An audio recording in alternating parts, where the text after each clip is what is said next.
అందరికీ జై భీమ్. నా పేరు చోళరాజు, జై భీమ్ దళిత ప్రజాతిక రాష్ట్ర అధ్యక్షుడిని. ముఖ్యంగా ఈరోజు లైవ్కి రావడానికి కారణం ఏంటంటే, కొవ్వూరు టీడీపీ నాయకులు నా మీద అలాగే నన్ను ఏదో చేయడానికి లోకల్ వీధి రౌడీలకి పురమాయిస్తూ నన్ను కొట్టించే ప్రయత్నాలు, నన్ను భయపెట్టే ప్రయత్నాలు, నన్ను ఏదో అంతం చేసే ప్రయత్నాలు చేస్తున్నారన్న విషయం నాకు తెలిసిన దాని గురించి నేను ఈ ప్రెస్ మీట్కి రావడం జరిగింది. అలాగే నేను ఎక్కువగా కొవ్వూరు మీద ఫోకస్ పెట్టడానికి ముఖ్య కారణం ఏంటంటే, నా బాల్యం నుంచి కూడా పెరిగింది కొవ్వూరులో, బ్రిడ్జిపేట, కృష్ణపేటలో. మేమంతా నా బాల్యం అంతా కృష్ణపేట, బ్రిడ్జిపేటలోనే పెరిగింది. అలాగే నాకు ఏదైతే రాజీవ్ కాలనీ అని, వాడపేట అని, అలాగే మెయిన్ రోడ్లో సెంటర్లో షాపులు కానీ, అలాగే స్టేషన్ సెంటర్లో కానీ అందరూ కూడా నాకు చిన్నటి బాల్య స్నేహితులు చాలామంది ఉండడం, అలాగే ప్రతి విషయంలో కూడా అక్కడ ఆరికిరావుల కుమారదేవం కానీ, చుట్టుపక్కల గ్రామాల తాళపూడి కానీ ఈ గ్రామాలన్నీ కూడా నాకు ఎక్కువ అనుబంధం ఉండడం, అక్కడ ఏదైనా సమస్య ఉంటే చోళరాజు దగ్గరికి వెళ్తే మాకు పని అవుతుందని నా మీద ఎక్కువగా ప్రజల నమ్మకాన్ని నేను ఒమ్ము చేయకూడదని, వాళ్ళు నా మీద ఉంచిన నమ్మకంతో ఏట్లకి కూడా లొంగకుండా నేను పోరాటం చేస్తూ ఇలా పార్టీ అధికార పార్టీ అని కాకుండా ఏట్లకి కూడా నేను జడవకుండా, ఎవరికే జడవకుండా నా దగ్గరికి ఎవరైతే బాధితులు వచ్చారో, ఏదైతే న్యాయం ఉందో ఆ న్యాయం కోసమే నేను పోరాటం చేయడం జరిగింది. అలాగే ఈ పోరాటంలో ముఖ్యంగా పెద్ద విషయాలు ఏంటంటే, ఎవరైతే కొవ్వూరులో బడాబాబులు టీడీపీ నాయకులు ఉన్నారో వాళ్ళు చేస్తున్న అరాచకాలని నేను ఎదిరించడం జరిగింది. నేను ఏదో వైసీపీ పార్టీ కాదు, వాళ్ళ ప్రతిపక్షం కూడా కాదు, పార్టీలకు సంబంధం లేకుండా అన్యాయం ఎక్కడ జరిగిందో దానికే నేను స్పందిస్తాను. ముఖ్యంగా ఎవరైతే పడవ కార్మికులు ఉన్నారో, పడవ కార్మికులకి డ్రిడ్జింగ్ పడవల గురించి అన్యాయం జరుగుతుందని, డ్రిడ్జింగ్ పడవల వల్ల అక్రమ డ్రిడ్జింగ్ వ్యాపారాన్ని, ఈ డ్రిడ్జింగ్ పడవల వల్ల కూలీలు బతుకుపోతుందని, నేను కొవ్వూరులో ఎవరైతే ఫ్యాక్టరీ కాడ ఇసుక ర్యాంప్ నడుపుకుంటున్నారో వాళ్ళ ఆధ్వర్యంలో ఆ ఇసుక ర్యాంప్ వస్తున్న డ్రిడ్జింగ్ పడవని నైట్ తీసుకొచ్చి ప్రాణాలకు తెగించి నేను అక్కడ కేసు కట్టేదాకా ఉండడం జరిగింది. ఆ రోజు కూడా చాలా నాకు నన్ను ప్రలోభ పెట్టి కార్యక్రమం నైట్ అంతా చేయడం జరిగింది. అలాగే భయపెట్టే ప్రయత్నాలు కూడా చేశారు ముందు, తర్వాత నన్ను ప్రలోభ పెట్టాలని కూడా చూశారు. నేను అట్లా ఏటికి లొంగకుండా ఉదయం నేను తర్వాత ఏదైతే నైట్ 11 గంటలకు పట్టుకుంటే ఉదయం 11 గంటలకు కూడా అధికారులు ఎవరు రాలేదు. అప్పుడు దాకా ఉండి ఆ డ్రిడ్జింగ్ పడవ మీద కేసు కట్టించడం జరిగింది. అది కూడా మింగడి పడిన తెలుగుదేశం నాయకులు ఉన్నారు.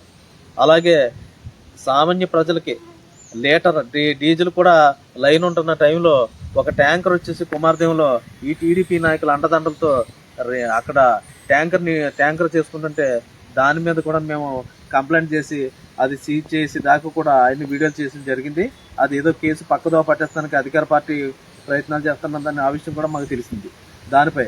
అంతేకాకుండా చిరు వ్యాపారులని ఇబ్బంది పెట్టే కార్యక్రమాలు ఏంటి, అలాగే ఆ కొవ్వూరు అక్కడ చిన్న చిన్న కొట్ల దగ్గర ఈ పార్టీ నాయకులు దందాల మీద ఏంటి, అలాగే లోకల్లో జరుగుతున్న చాలా అరాచకాల మీద నేను ఎక్కువ పోరాటం చేశాను.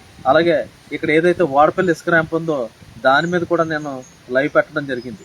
అలాగే మొన్న సుమారు ఇంచుమించు 10 రోజుల క్రితం నాకు తెలిసిన కొవ్వూరు నుంచి కొవ్వూరు వాడపల్లి ఇసుక ర్యాంప్లో తణుకు నుంచి వస్తున్న పేషెంట్ని అంబులెన్స్లో తీసుకెళ్తే అలా ట్రాఫిక్ జామ్ అయిపోయింది. అది కూడా నేను పోస్ట్ పెట్టడం జరిగింది. ఇవన్నీ కూడా ఇలా మింగిడి పడక ఏదైతే తెలుగుదేశం నాయకులు ఉన్నారో, ఇక్కడ జనసేన కూటమి అంటే జనసేన వాళ్ళు ఎవరూ లేరు ఇందులో.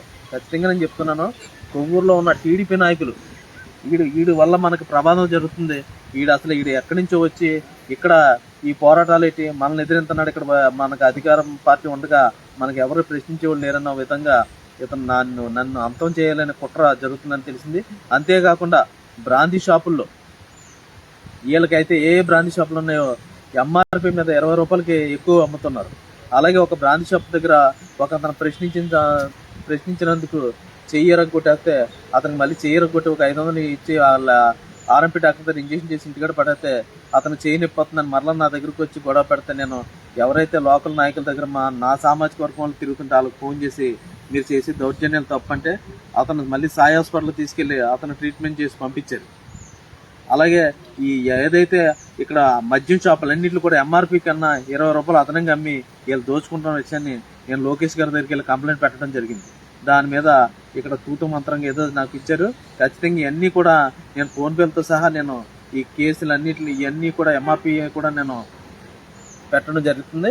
వీటి మీద ఖచ్చితంగా మీరు టీడీపీ నాయకులు ఎవరైతే ఉన్నారో నా మీదకి అక్కడ ఎవరు భవన్ ప్రసాద్ అంట, ఇంకో వాళ్ళ అనుచరులు అంట, వీళ్ళందరినీ కూడా నన్ను ఇటు వచ్చినప్పుడు ఈ నేసేమని చెప్పి నా మీద గుసుకెళ్తున్నారంట.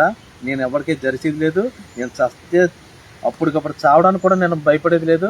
ఆల్రెడీ నేను 3 ఆపరేషన్లు పెట్టుకుని ఆల్రెడీ గుండె ఆపరేషన్ కూడా చేయించుకుని నేను తిరుగుతున్నాను ఇక్కడ. ఎవరికి నేను ప్రాణాలంటే నాకు లెక్కలేదు.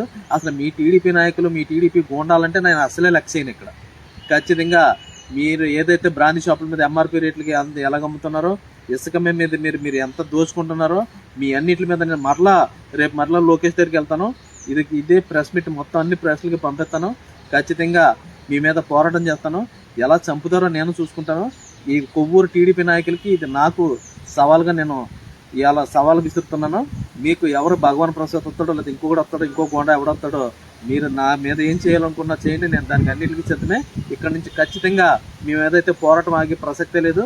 ఈ బ్రాందీ షాపుల దగ్గర, ఇసుక ర్యాంపుల మీద, మున్సిపాలిటీ ద్వారా మీరు ఎంతంత దోషేస్తున్నారో ఎన్నిటి మీద ఖచ్చితంగా నేను లోకేష్ ఆఫీస్కి వెళ్తాను.